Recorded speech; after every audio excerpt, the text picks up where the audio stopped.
At the beginning of my awakening journey, the dynamics in my relationship changed, and I had this question which many commonly ask: do I have to let go of my family and friends during awakening?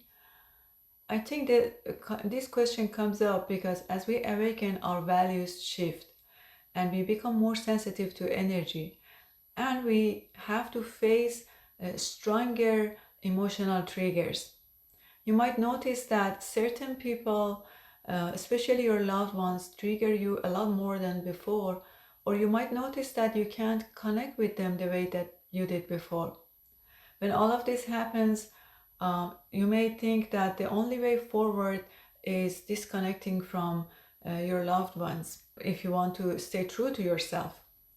I think a period of solitude or low contact definitely helps because it gives you a chance to pause and reflect, especially at the beginning of your awakening journey. Because at the beginning, you are like a sprout and that is still trying to find its roots.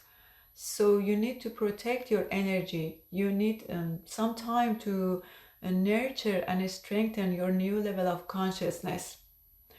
So doing that, being in solitude or having low contact with others is part of self-love. And when you feel it is right for you to do it, and it is part of your healing process.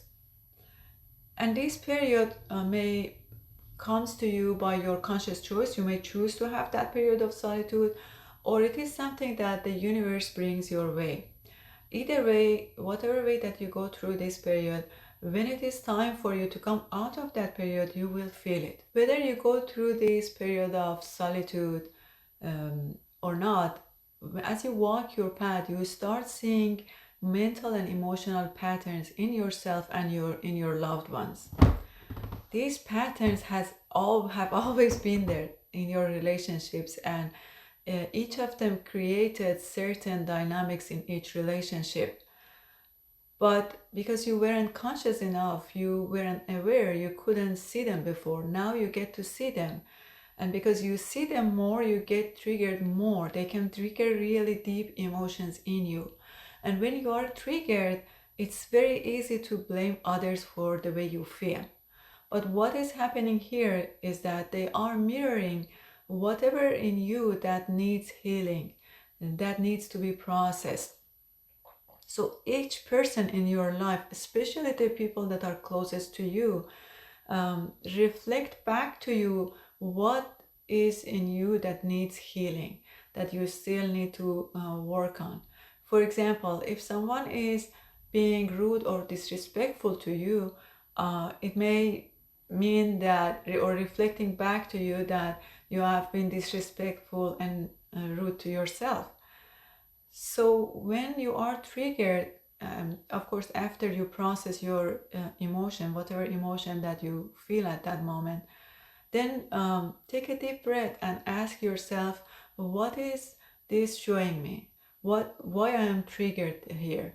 What part of me still needs healing? You see, family members can trigger us the most because they know us in ways that others don't. They might question your growth, they might resist your changes, or even try to pull you back into your old patterns. And that's painful. Just seeing that is painful. But you can't just disconnect from everyone because they trigger you. And even if you do, the universe will find ways to bring up those patterns again and again until you become conscious of them and let them go. So even that period of solitude that I talked about can only be temporary. It cannot go forever. You can always have like little periods of solitude, and you should have those during like your awakening. But just completely being disconnected for others can only go for a certain period of time.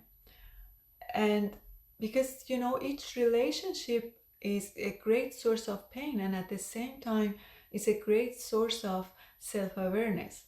Now, having saying all that, as I don't mean that you should expose yourself to unloving, unsupportive relationship. If someone is disrespectful, toxic, or abusive, of course, it's really important to set boundaries and do whatever you can to protect yourself.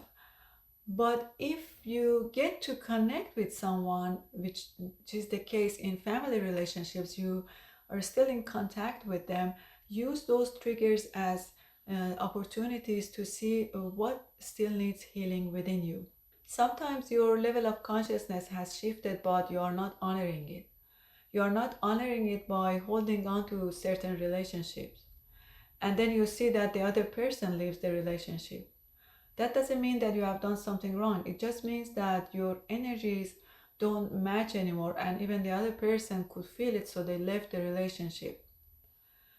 When they leave, it's really important to let go of that relationship with grace, because maybe by removing that person from your life, the universe is making a space for connections that resonate more with your new level of consciousness. So don't resist it. Now, when I say don't resist it, I don't mean that you shouldn't feel the grief of losing someone, especially family. It's completely natural to have a period of grief for those losses. But what I'm saying that you can start or try to see losing that relationship as part of your evolution.